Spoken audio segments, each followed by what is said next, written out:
Good afternoon. I'm Wendy Goldberg. I'm the Executive Director of the Tri-Faith Initiative, and I want to thank you all for taking time to join us today. We have a very exciting speaker, Waj. We're so glad that you're here with us. We're going to take a minute first out to talk about an opportunity, and I want to talk about it first because I think it really leads into the conversation that we're going to have with Waj about his book today. We have invited some guests from Nebraska Appleseed, our partners in advocacy in Nebraska. And Becca, are you here? And let's see, I don't see you yet. Yes, hi, I'm here, Wendy. Oh, perfect.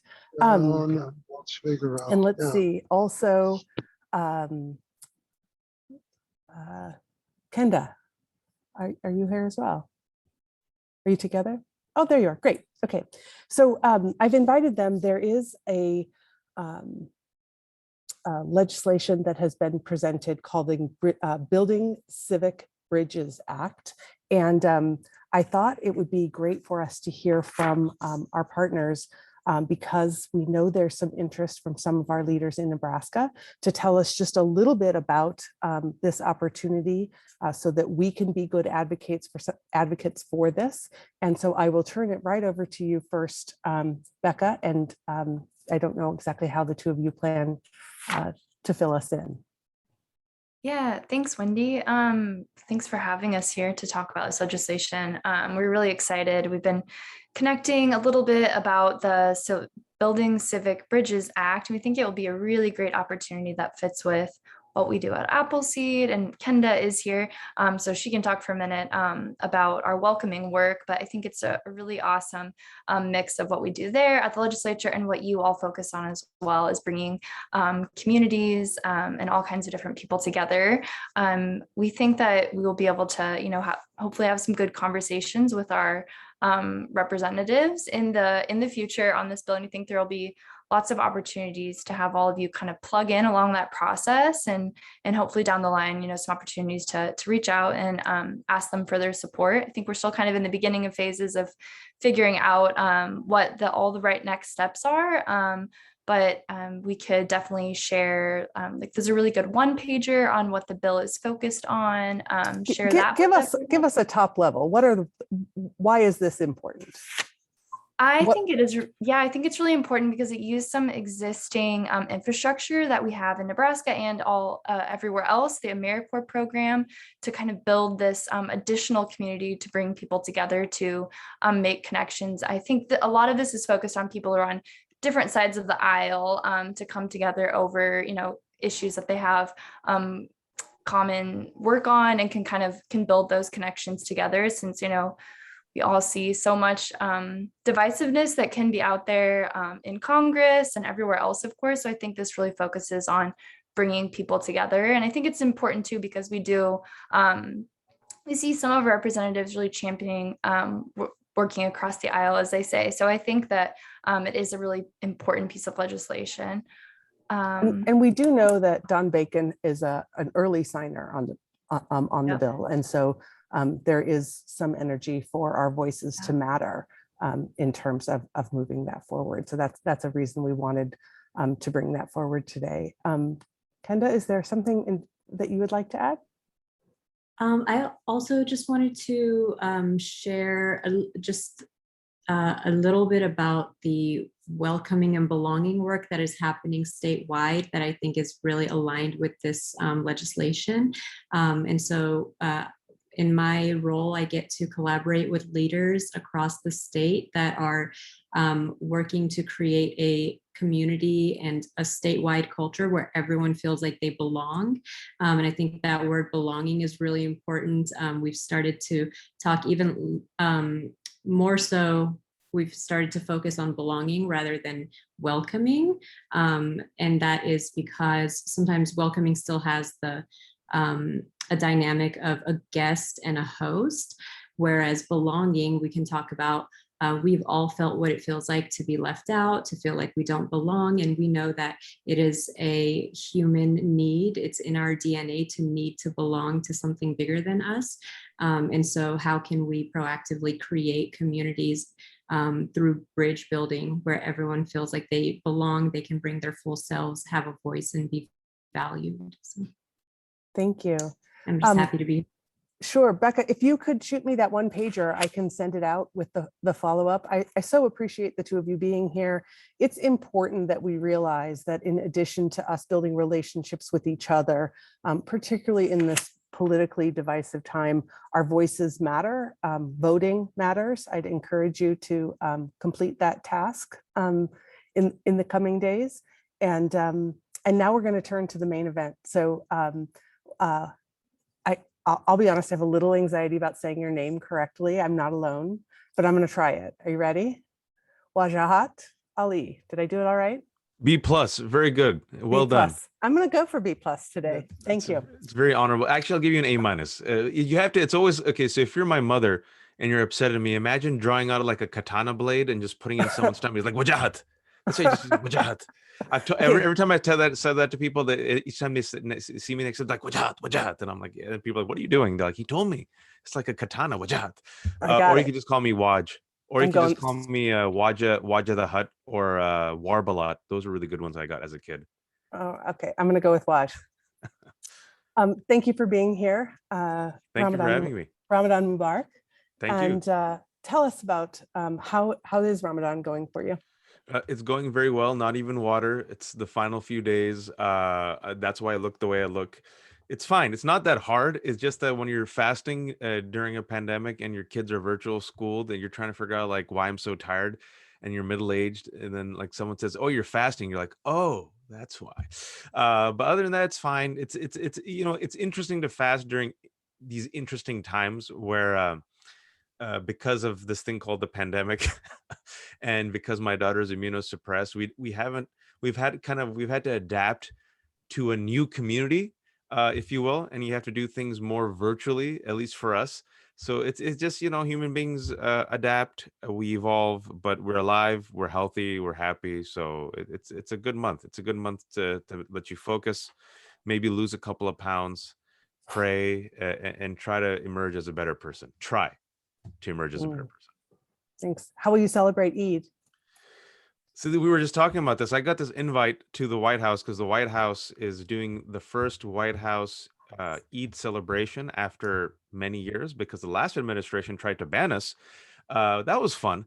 And they canceled this annual tradition. And so the Biden administration is now doing the first one. The interesting thing is, though, they decided to do it on Eid. So it's like, who consulted you?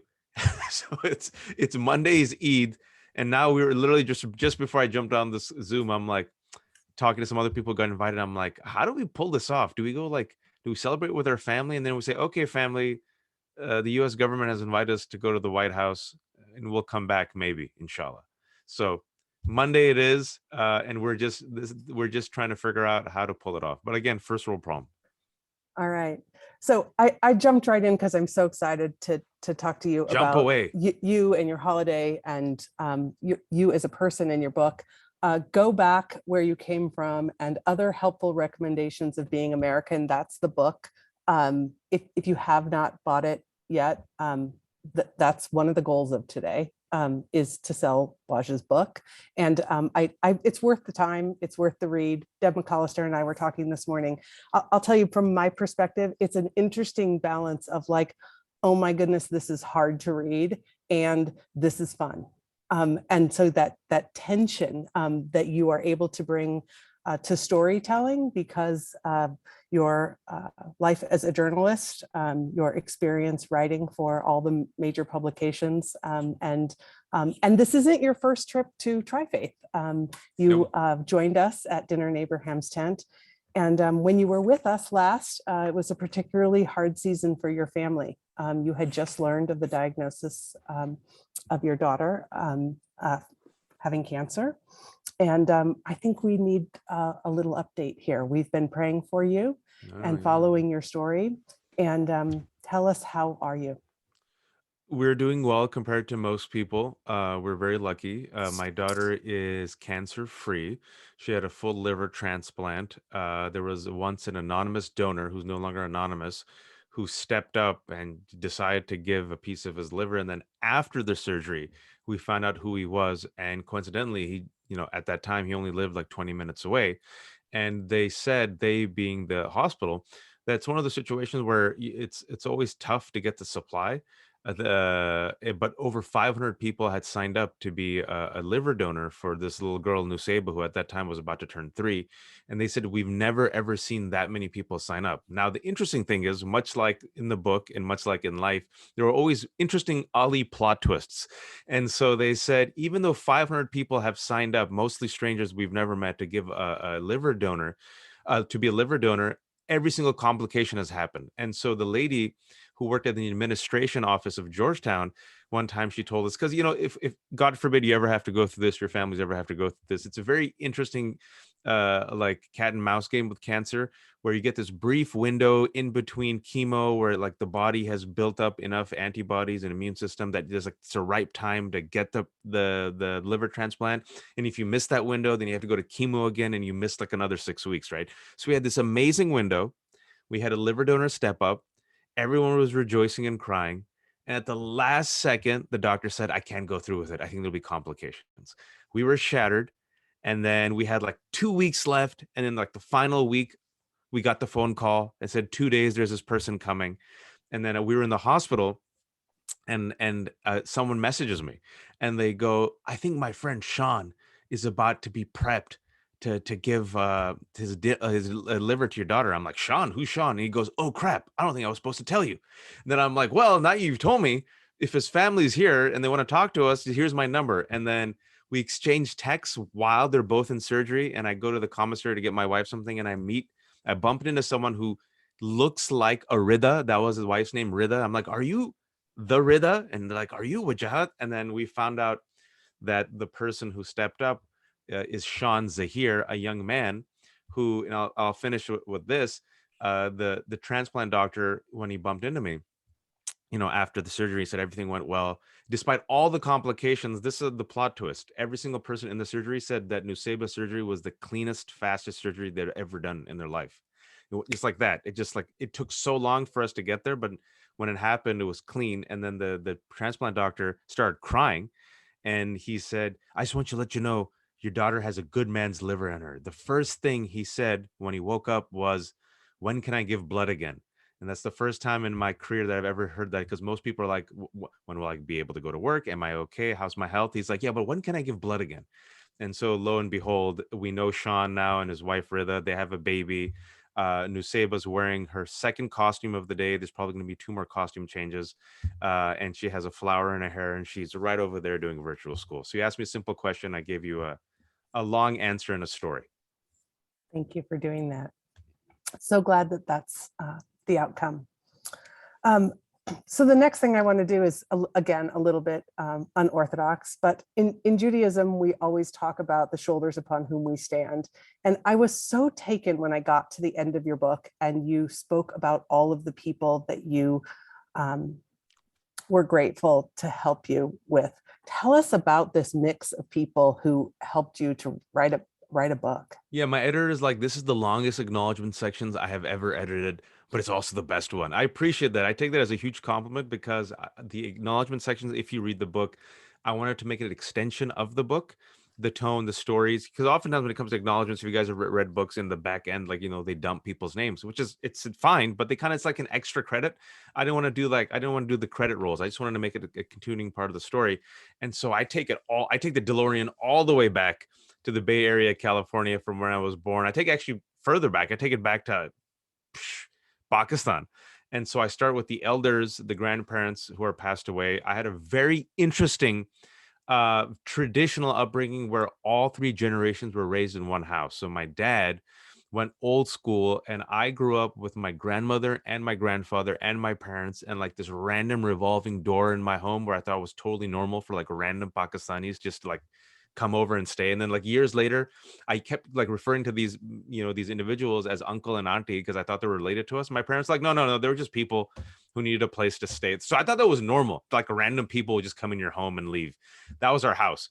It was like a halfway house for Pakistanis who needed a place to stay, or like family friends. So I decided to connect the dots because, like you said, we stand on the shoulders of giants. And anytime someone says I did it all by myself, it's BS.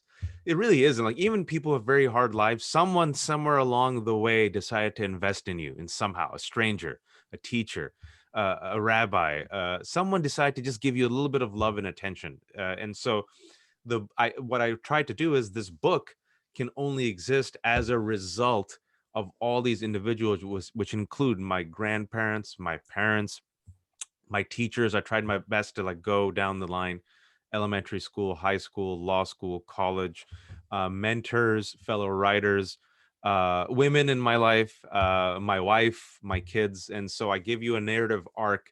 And while I was doing it, I'm like, I still have to write it well and make it interesting. So I hope I pulled it off. I think you did. And I also just want to acknowledge that, sometimes when you're reading a book for the purpose of doing a book talk as the moderator, you don't make it to the end of the book. But I got that far in the book. So that's another plug. So you finished it. That's I finished the book. So tear of pride. Yeah. I need to get that A you barely gave me just a minute ago. So I'm going This is all the A. way. You get A. It's a Oh, redeem. phew. Okay. You got an A on the final. Awesome. The Jewish parents are happy.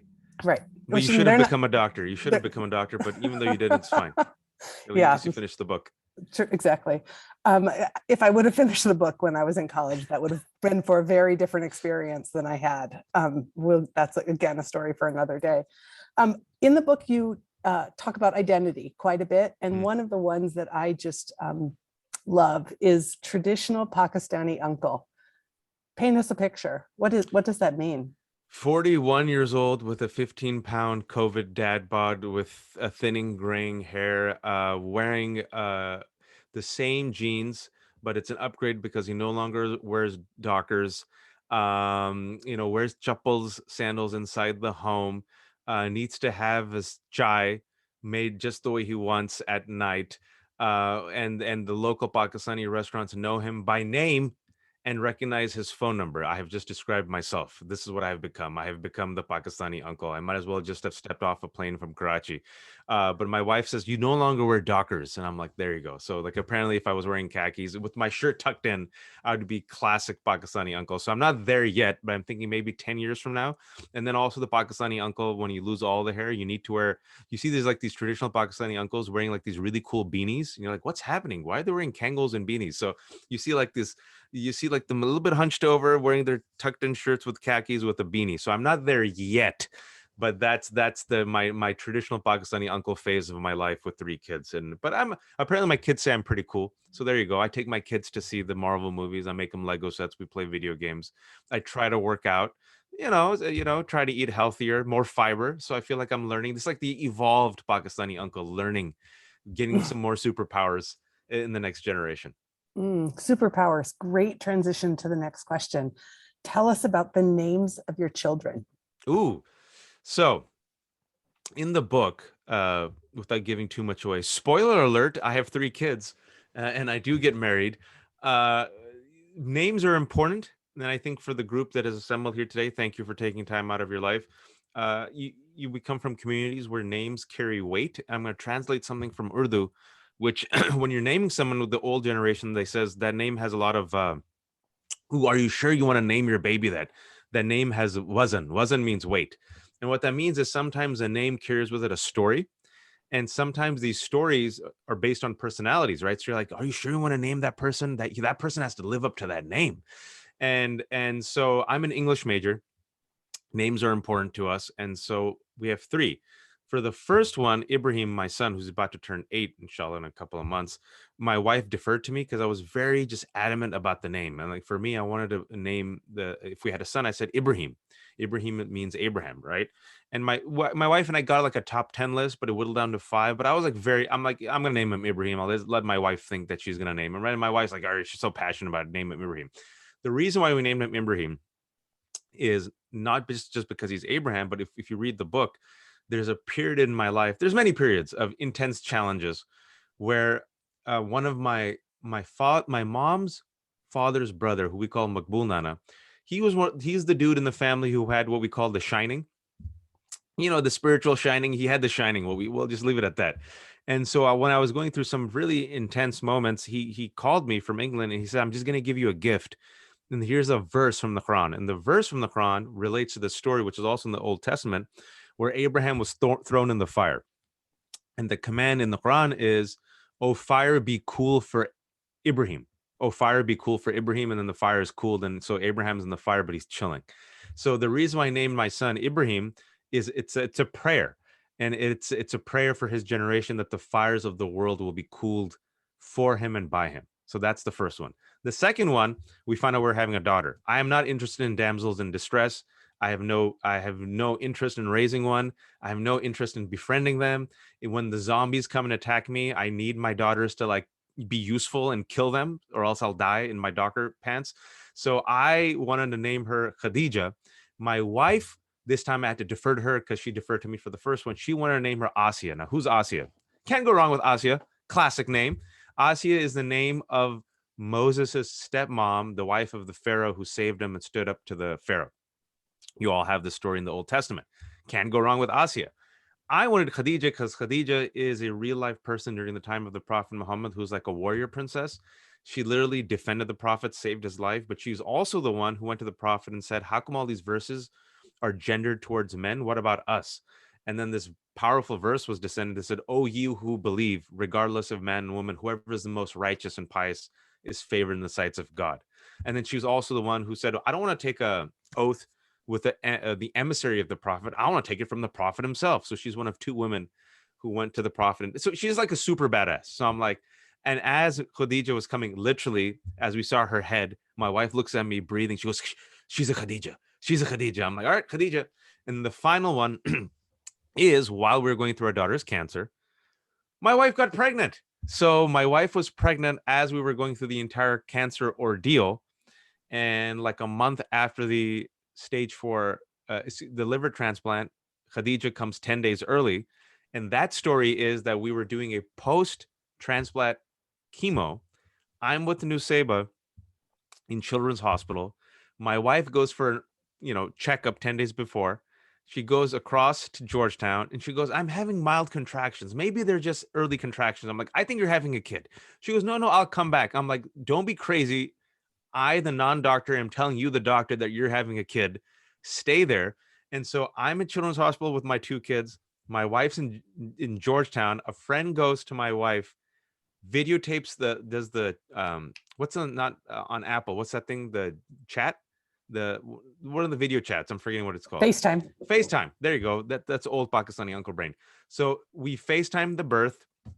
That's how I see Khadija come. And the reason why we named her Khadija is one of the hallmark women. They call her one of the 4 perfected women, the wife of the Prophet Muhammad, who was older than him, wealthier than him, and based on his good character is the one who initiated marriage with him. And he said, when everyone else abandoned me, she was the one who was with me. When everyone else didn't invest in me, she invested in me. And so we thought Khadija was a little miracle. There's the Khadijas of the family, the quiet warriors who keep things together. So we gave them these hardcore, trisyllabic, weighty, old school names. You asked me a simple question, but there was a story there, so I had to share it. I love the story.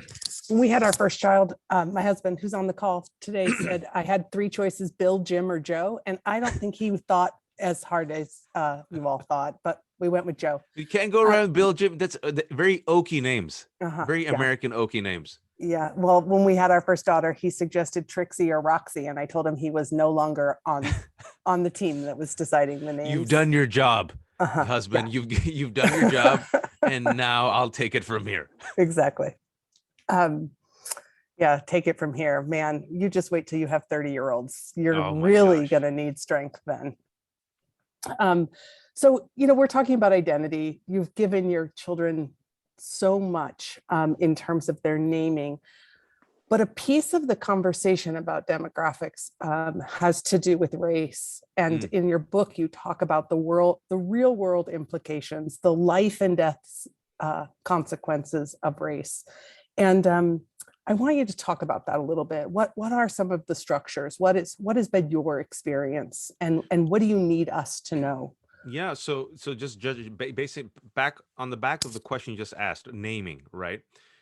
I grew up in the Bay Area, California. My parents did not give an F, as the kids say, about integration. They named me Wajahat as you can clearly see, they did not care. Some people joke that you burn the boat, right? Fresh off the boat. My parents brought the boat inside the home. Didn't teach me English. Even though I was born and raised in America, I couldn't speak English until I was 5. I only spoke 3 phrases of English. It's in the book. Shut up, because my mother used to say, shut up, idiot. Because my mother used to follow up, shut up with idiot, and pasgerio. That's all I knew. And my parents are like, he'll learn. And so they just dropped me off at school. I couldn't speak English. I was overweight, wore husky pants, shy, quiet, the token Muslim kid and brown kid. And it's at school where we often learn our place in the American hierarchy, right? I say this right now because there's a national conversation, which, by the way, is a remake about race and diversity in school. This is nothing new, ladies and gentlemen. Go back to the 50s. It's the same thing. The culture war always started when it came to schools and desegregation in schools, right? And so the question is, well, how young is too young to talk about race? We have to protect our children, oftentimes white children, from these very sensitive topics. And the rest of us say, people of color, we found out when we were 5 because someone said you look like poo. We found out when you were 4 when you went to school because someone called us the N-word. And so for the rest of us, you learn kind of in school for the first time where you belong in the American hierarchy. And you learn very early on that you're not the mainstream. You're not the co-protagonist. You're the sidekick, the punchline, or the villain. And I oftentimes ask, is it better to be the villain or to be invisible? Because at least the villain has some really good dialogue. Like, everyone remembers the Joker. But if you're looking at the model minority, Wendy, and apparently I'm a model minority because I'm an Asian, we're completely excised from the school textbooks. We don't exist. I'm talking about 2022. Like, out of all the groups, the people who least exist are Asian Americans, the fastest growing demographic, minority demographic in America, right? So you grow up in America, born and raised as an American, and you have the American myth, and you're told that anyone can make it and that we don't differentiate, and it's all about equality, but you don't see yourself on the billboards, you don't see yourself in the movies, you don't see yourself in the textbooks. You're not seen as average American, mainstream, from the main street, who's electable, which is all doing heavy lifting for white. Whiteness is centered, you're on the fringes, and then you have to learn really quick to do what I call to Daft Punk it. You have to do everything harder, better, faster, stronger, smarter just to make it. You just know. No one tells you, just know. And then you talk to your parents who are immigrants, and they say, yeah, we just knew. That's like if Joe works late night on Friday, you got to work late night on Saturday. If Samantha, has to go 10 feet, you go 20 feet to get 10 feet. And so you kind of unconsciously learn it. And what happens is these structures that are in place that value whiteness and center whiteness, and the protagonist is whoever is considered white. What it does internally, Wendy, is even though I came from a family where very proudly brown, Pakistani Muslim, right, surrounded by love, in the book, I mentioned, even though I turned out, I didn't have the type of, I think, internalized pain and self-loathing of so many others. I was 6 and I go home and I tell my mom, I said, Mom, can you give me an American name? She's like, what are you talking about? She goes, I'll let you have the W, but Wajahat is not an American name. Can you name me Wilbur instead? And she goes, your name is Wajahat. Go upstairs. And so the question is, why did I choose Wilbur? Because we were reading Charlotte's Web and everybody loved Wilbur. But you realize, even at the age of 6, I'm like, wow, I knew that I was the other. And so now you step back now on a macro level. Look at the damage it does to people where they hate their nose, they hate their name, they hate their hair, they hate where they come from, their language. And then this country tells you repeatedly, go back to where you come from. So now you fast forward, I'm a 41-year-old man living in 2022 America, where everything's supposed to be better. And the type of hate mail that I get now is the worst hate mail I've ever gotten in my life, where now I'm dealing with empowered people every day who don't even hide their names. They literally tell me their name, their email, and where they're from. Sometimes they're so helpful, they tell me the city and the state, and they tell me to go back to where you come from. And so for the rest of us, we have to love a country that doesn't always love us back. And so the book, and this is a story about, how do you love a country that historically does not love you back? And how do you push and stretch and expand that country to make sure that all of our kids are co-protagonists of the narrative, and to make sure that we can still be a multiracial democracy while we are facing forces of restriction trying to take us back to 1953. You asked me a simple question, but I want to give you an answer. And one thing I forgot is on the piggyback of your names question, just to make it very personal. 5 years ago, I had this conversation. I'm sitting at Ravi Kebab in Virginia. Bunch of like people around our age at that time. We were all having kids, all American born. Casually, a friend says, "What should I name my son?" Son isn't born yet. Adam. Adam is a name that American people like. He can be Adam. Ryan becomes Ryan. Yeah, that'll be a safe name. And I paused the conversation and I said, "We're policing our unborn kids' names just to make them feel safe." Wow. And they're like, "Yeah, I didn't think about that, but yeah, we have to, because they have two strikes. They're going to be brown and black and Muslim, and we just want to make their life as easy as possible." That's where we're at. You asked me a simple question. I wanted to personalize it for you. Simple Hard to- question about race. Yeah, hard to hear. I'm going to ask another hard one. In the book, you talk about the good minority versus the bad minority. That's even harder to hear as a white person, and not having lived that. Can you help me understand what that means? Yeah. I give there's a lot of tongue-in-cheek sections in the book where like I think I hit hard, but there's also humor and people are slightly confused. Most people get it, but some people are like, "Ooh, I'm laughing," but ooh. And so I do a useful checklist in case you want to be the good minority of like these 15 steps that you can take. And some of these are like, give your child an American name, not an ethnic name, right? Be moderate. Blue contact lenses. Say, some of them are say non-bread and chai tea, which means bread TT. But basically it goes back to, you have to be the quote unquote model minority, which is a very harmful, toxic myth that says that usually Asians and South Asians, are the good ones. And the reason why you darkies are the good ones is you don't whine, you don't complain, you don't rock the boat, you row the boat. You're grateful to be here. You know your place. You smile and you nod. You don't agitate. You're not uppity. You don't talk back. You pull yourself up your bootstraps. You don't complain about racism. You live in the suburbs. You get your Toyota, you get your minivan or your BMW. Your kid goes to get the spelling bee. And, once in a while, we won't invite you to the country clubs, but maybe you could get a guest pass. And you won't be the president, but you'll be the vice president. And most of all, you're so useful because you get to be an enforcer of white supremacy, because you then get to beat up those refugees and those blacks and those Latinos and those poor Asians. And you get to tell them, stop whining and complaining. Pull yourself up from the bootstraps. Look at me. I made it. And so that is the toxicity of this moderate minority, right? The good one. And we see this happening. Oh, he's the good Muslim. He drinks. He's secular. Look at the good Jew. Look, he assimilated. Look at that good Indian woman, right? She's happy to be here. And so it denies you your full expression of your authentic self, your story, and it accepts you with an asterisk, and even it accepts you with conditions. And you always feel like the leash is very short and can be yanked at any time.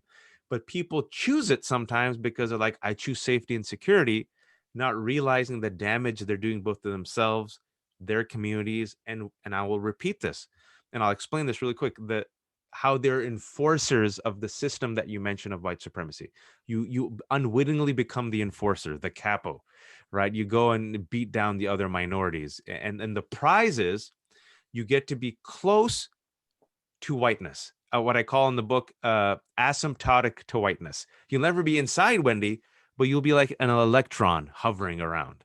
And I want to be very clear for those who are listening. When I talk about white supremacy and whiteness, I know those are triggering words. I'm not talking about white people. Let me repeat. I'm talking about white supremacy, a system, an ideology, a paradigm, a structure that historically throughout America has valued whoever is considered white above all else. And if you consider yourself white, if you look at your history in America, if you're an Irish Catholic, Italian, Jew from Eastern Europe, you were not considered white in America. The difference between, I think, blacks, Latinos, Muslims, even who are, black, brown, Asian majority, and those who are, Catholics and Jews, Ashkenazi Jews in particular, is your groups have been able eventually through the hardship and the gauntlet to absorb into whiteness, assimilate into whiteness. Due to race, the rest of us will not. And that's the test. Will America expand and include the rest of us? You asked me a simple question. I gave you a simple answer. Let's keep going with that. So a part of adjacent conversation to this, the American dream, also includes a story of poverty. And in the book, you're very vulnerable about your family struggle. I want people to have to read the book, but give us a little bit more about some of the Sure. struggle that your family has endured. The stories are in the book, but it's spoiler alert. So, the book is structured in a very unique way. I wanted to make sure there was a unique read, not a usual memoir. But there's an arc there. And so you're reading the book, and about halfway in the book, you're probably like, okay, this is interesting. This is good. This is amusing. There's relatable stuff here. These are good insights. And then there's usually a plot twist in a book or a narrative. And so a plot twist is usually a moment of crisis. That's when they say, once upon a time, yada, yada, yada, and every single day, yada, yada, yada, until one day, dun, dun, dun. And then there's the twist, right? So the two until one day twists are 9/11, where I was a 20-year-old senior at UC Berkeley, undeclared, and part of the Muslim Student Association. And 9/11 was the fork in the timeline for America, for our generation, for me. And everything changed. There's a pre 9/11 and a post 9/11. 7 months or so after 9/11, as I'm still now a 21-year-old senior, I decided to become an English major. It's the only major I could become at the time. And I was planning to go to law school. I get a phone call, and I'm sitting eating chicken boti at Shalimar restaurant at Geary and Jones in San Francisco. And my aunt says, you should come home because your parents have been arrested. I'm like, what? She goes, yeah, I don't know. There was like 20 or 30 FBI agents, and they came with guns, and they arrested your parents at Fajr. Fajr is right before dawn. And you have two grandmothers, and you're the only child, and you should come home. And so that became then, without giving too much away, this almost 11, 12-year struggle that we had, where my parents, overnight, we lost the American dream, lost the credit, lost the suburban home, lost our health, lost our community. You lose it all. And the way I described it in the book is I had one foot in the American dream as this kind of privileged suburban kid who went to UC Berkeley and was allegedly going to go to law school. And then I had one foot in the American nightmare lived by millions of other Americans when it comes to poverty, being outnumbered and outgunned, having people look down upon you, having someone in the prison industrial complex, because we have incarcerated more people than anyone else. It was two extreme realities at the same time. It was just very interesting, and it gave me a unique perspective about this thing called America, Wendy, that I don't think most people have, because no one's really lived that type of life. And so throughout my 20s, as you kind of find out how we try to survive it or endure this, I'm also now starting my career. And so now I become known as a playwright and a writer, and my friends are like, Wajahat, you're crushing it. And I'm like, what? No, I'm almost homeless. They're like, ha ha ha, Wajahat, you're so self-deprecating. I'm like, no, I'm serious. So it was like a Twilight Zone episode, because everyone outside said, Wajahat's the one that made it. And internally, privately, I was going through hell, and no one used to believe me. Like I used to be like, am I living in a Twilight Zone episode, like the worst Twilight Zone episode ever? Like no one believes. And what that led to is me just not telling anybody, white knuckling it, and just trying to survive this gauntlet of just very fun, because some really cool things happened with the play, and it just really tragic stuff happened then with poverty and just the stress. And then what happens and I'll just say this, the way I described it in the book is when you're going through the prison industrial complex and your family is trying to fight to redeem their name and stay out of jail. This case lasted like 10 years. And you can never really jumpstart your life when the sword of Damocles is hanging on your neck, right? Like, go to sleep. There's a sword right above my neck. Just shut your eye. It'll be fine. So that's how it feels for many people. And I think that was, for many people, that's kind of a shock in the book. They're like, I did not expect that. And then the book takes certain turns. And that was on purpose, right? The book takes turns where there's lightness, there's humor, there's joy, there's pain, there's sadness.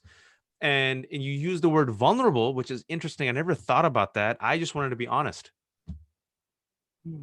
Thank you. I wanted to get a little deeper. You touched over this, but I first heard you speak at Reimagine Interfaith. That was a conference pre-COVID. And you were speaking about your experience post 9/11 with Muslim Student Association. Yeah. And what I want to say first is, and very publicly to this audience, that part of the Tri-Faith story started after 9/11, and the ability for members of the Jewish congregation to show up for members at the mosque and to stand in solidarity and to say no harm should come to you. And then after, as we built relationships, we've done some harm. And in the harm that we did, you talk about in the book, and that is in pivotal moments in history since that date, we have gone to our Muslim brothers and sisters and asked them to apologize and hold accountability for acts that are outside of their control. And I think if I've learned anything in this role, it's the importance of knowing that none of us speak on behalf of all of any person, and none of these identities are a monolith, right? But tell us about your experience being called in these moments as a up and coming leader. You know, I don't even know that you knew yourself as a leader. Yeah, that so point. it's one of those situations that chapter in the book, when I wrote it, since we're in the space, and those who are in the space, what's common sense to you is not common to most people. And so you think, oh, I've been talking about this for 20 years, but I got to put this in the book. Let me make it interesting. I don't know if people will like it, but so many people have responded to it. And it makes you think, so many people responded to that one chapter about the post 9/11 experience for Muslims. They had no idea. It's like, I've been writing about it for 20 years, but so many readers are like, I had no idea. And you're like, maybe that's the importance of story. If you're not telling your story is always being told to you by others, right? And so that reality for us was, I'm 20 years old. I my life. I joined the Muslim Student Association instead of the Indian Student Association. And next thing you know, during that time of madness, most of us are old enough to remember, this country lost its mind. They canceled the Dixie Chicks. They canceled French fries. They canceled John Lennon's Imagine. There was a Muslim registry, which deported like 13,000 innocent immigrants over technicalities. There was widespread surveillance. The FBI had knocked on thousands of Muslim doors. There was a chilling effect. People were terrified. They went after our charities. There was a war on terror. You guys remember all this, right? And so in this climate, on the day of 9/11, as the two towers fell, and I'm in UC Berkeley, I get my first hate mail blaming me for 19 foreign hijackers bringing down the two towers, right? And I had Muslim women, young women, wearing hijab, asking us whether or not they should go to school because they had heard of harassment. And a few days after 9/11, the first hate crime was against a Sikh man, Sikh Indian American man with a beard and turban in Arizona, because the white supremacist said, I got to get blood for the people who died. So they ended up beating him up. That's why bigots are not only violent, but also stupid. Like, there's no nuance in bigotry. So anyone who became Muslimi after 9/11 becomes a threat. And for us, we get this phone call. And I mentioned the story in the book where the student leaders, I'm 20 years old. I don't even have a major. Like, what, are asked to go meet the chancellor of UC Berkeley. And we go to like this meeting in this dark room. And he says, and him and the president say the following. It was very interesting. What can we do to help? And then they also asked, should we expect anything from you all? Kind of like teasing if we're going to cause some, I don't know, havoc or anything. And I'm like, nothing. Can you just help us? So I use that opportunity to be like, all right, if the president and the chancellor are offering something, let's do something. So, imagine you're 20 years old. You have no training, Wendy, no media training. You're thrust in this situation. Next thing you know, I'm giving speeches. And as I'm giving a speech, I'm looking out, there's 300 people. And I'm literally thinking to myself, why am I talking? What's happening? What? And then this would also happens. You realize right then, as the minority, that you have to be perfect, because now I've become a cultural ambassador for 1.7 billion people and 1400 years of Islamic civilization. On the drop of a dime, I have to be an expert on Islam and Quran and Prophet Muhammad and Hummus and Hamas in Iran and Iraq. And if I F up, not only would I be held as guilty, but all Muslims would. And your loyalty from that moment on is held as suspect until and unless you condemn violent acts done by violent people you've never met. And that's what I call in the book the endless condemnathon. And no matter how much we condemned, no matter how much we were the moderate Muslim, no matter how much we kept answering the same stupid questions, it was never enough. It was never enough. And I give this funny checklist. I think it's funny checklist of how to be the moderate Muslim checklist. And it's in the book. And I'm like, if you check off 20 of the 40 boxes, congratulations, you'll be seen as a moderate. And in these interfaith spaces for 20 years, even now, you literally hear this sometimes. People say, he's the moderate Muslim, he's the good Muslim. And then I can close my eyes and tell you the first 5 questions in most interfaith spaces. People are getting better. But what about Al-Qaeda and Hezbollah? What about Muslim women who wear hijab? What about the Taliban? And then you have to now represent and give an answer to a nameless judge, jury, and executioner that holds you responsible for these violent crimes. And that type of double standard I have rarely seen imposed upon other groups. And these are from allies.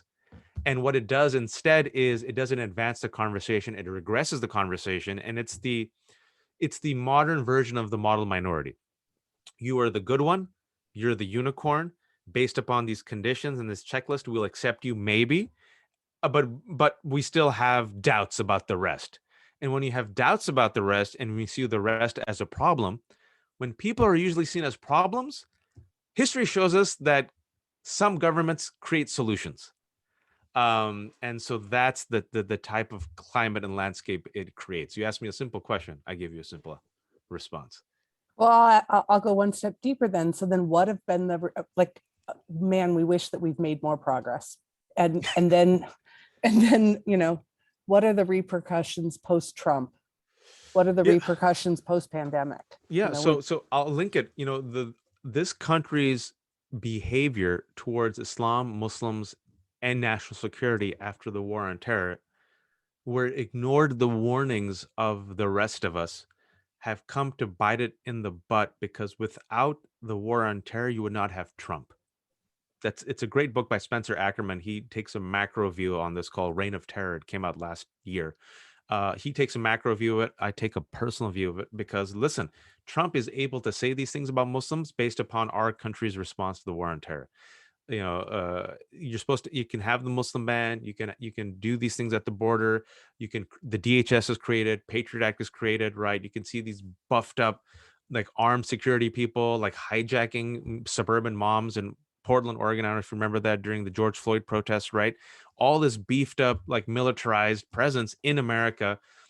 It's almost like, the war went home and then it came back.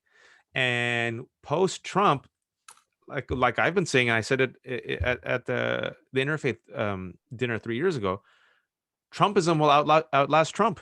You're seeing a type of metastasized, hyper violent, zero sum white supremacist movement that has gone global. I call it the death rattle of whiteness that has become the march. Now, people say, what do you mean death rattle? They seem more powerful than ever. The reason why I say death rattle is because the deep fear of losing out has inspired the march. And it's not just in America, it's in Europe. I said that 3 years ago. That was my warning to the crowd. And you're seeing now this massive tension. And I don't know how this story is going to go, Wendy. I don't know. Either America retrenches, puts us in a violent chokehold, and takes us back to 1953. And the reason why I say 1953 is it's the year before Brown versus Board of Education that made segregation unconstitutional, illegal. I take people literally and seriously.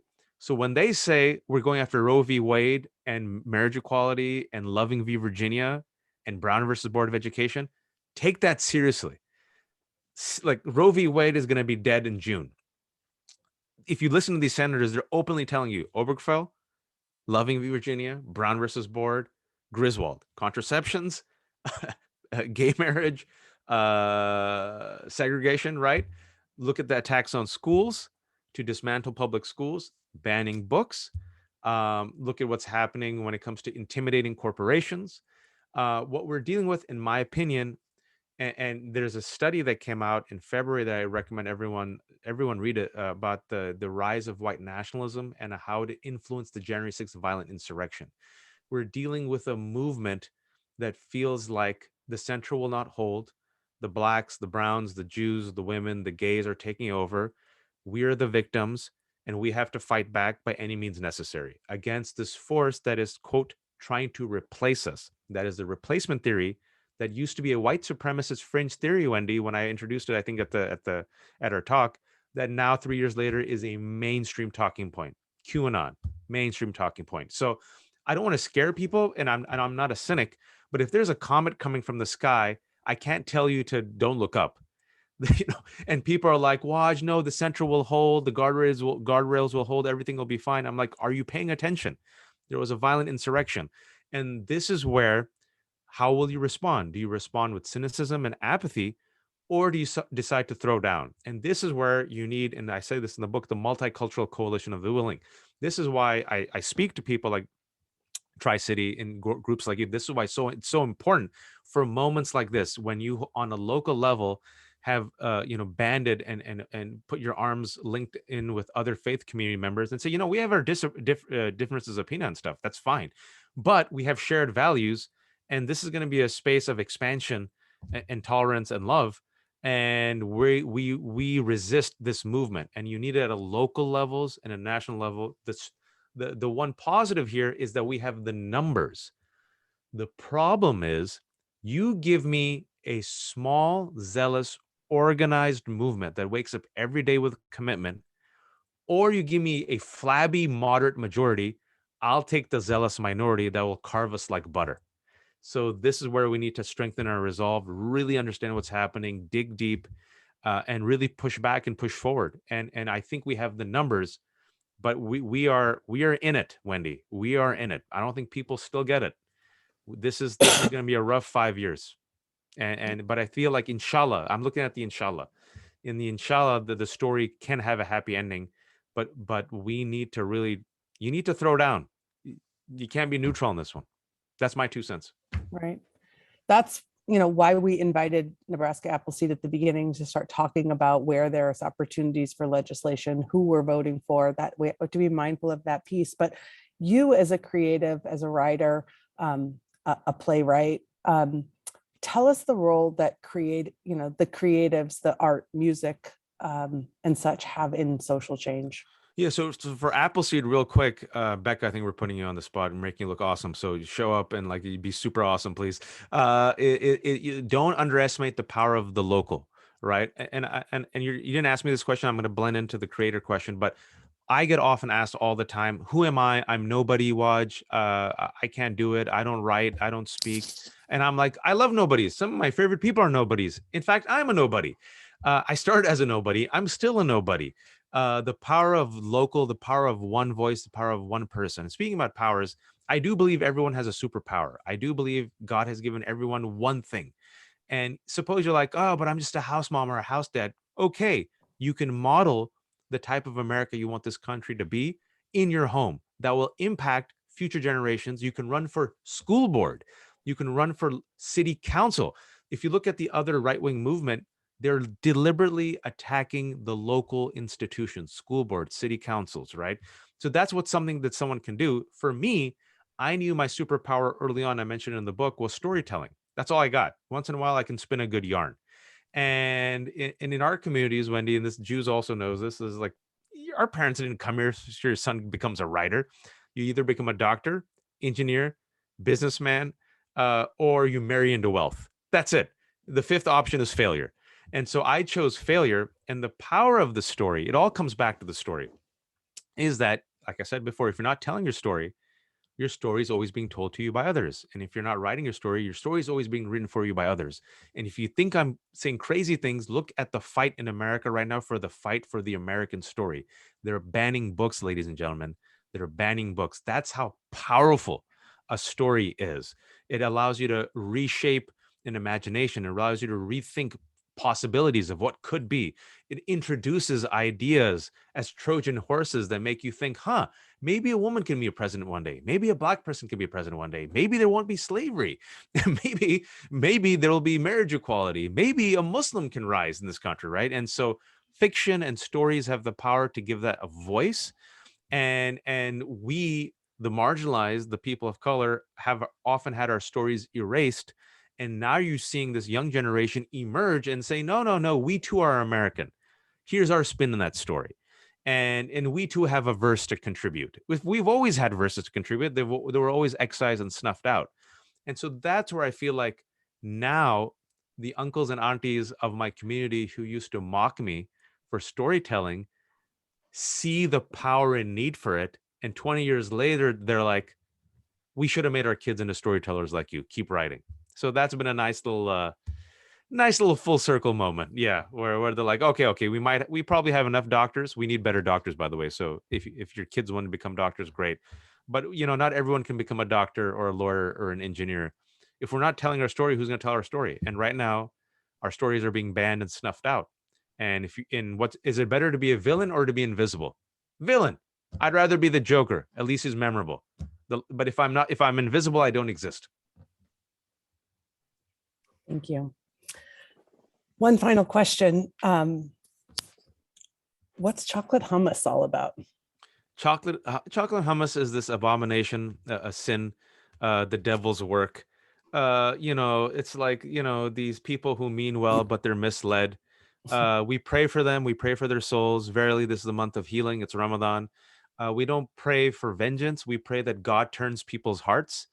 And so, as individuals have decided to do fusion cuisine, they've decided to fuse chocolate with hummus and have created some brownie-like abomination that is a slap in all of our ancestors' faces. And, it can radicalize people into violence, but we feel like you should just, use tolerance and just pray for them. You pray for them and you hope that they're raised better. Thank you so much for joining us today. Thank you, everyone. Thank you, everyone, for participating. I know you guys are all busy. I appreciate it. Yeah, it was great. I put in the chat, June 9th, we have our conference on race, religion, and social justice. This year's theme is harm, healing, and hope. And we have an incredible keynote speaker that will be virtual on that evening. Please check it out. Again, Waj, thank you so much for joining us today. Thank you all. Thank you, everybody. Stay healthy. Enjoy your holiday. I hope it's meaningful. Thank you, Wendy. And nice seeing you virtually Yes. after such a long time. Take care. Take care.